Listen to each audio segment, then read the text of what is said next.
High, আমি আকাশ। এমন হতে পারে, ধরুন আপনার বাড়িতে এসি খারাপ হয়ে গেছে, কেউ বলল যে স্যার বা ম্যাডাম আপনার এসির পিসিবি বোর্ড খারাপ হয়ে গেছে, তো সেটা চেঞ্জ করতে 14 থেকে 15 হাজার টাকা লাগবে। আর সেই কাজটাই যদি আপনার 50-60 টাকা খরচা করে হয়ে যায়, ব্যাপারটা কেমন একটা অদ্ভুত লাগে না? চলুন আপনারা জিনিস দেখায় সুন্দর, আজকে খুব ভালো লাগবে দেখুন। তো এই যে মেশিনটা দেখছেন, মেশিন চলছে, ঠিক আছে? এটা হচ্ছে একটা কোম্পানির মেশিন, ঠিক আছে? তো মেশিনটা এখন চলছে 4.6 অ্যাম্পিয়ার নিয়ে।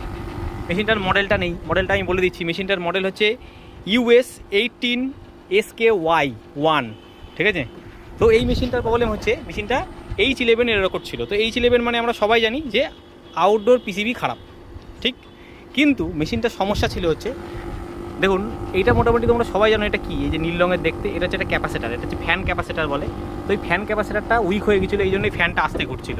আমি এখানে আলাদা করে ফ্যান ক্যাপাসিটার লাগিয়ে দিয়েছি, ঠিক আছে? 3FFD লাগিয়েছি। তো এই ফ্যান ক্যাপাসিটারটা লাগানোর ফলে কি হলো, যে মেশিনটা আমার ঠিক হয়ে গেল।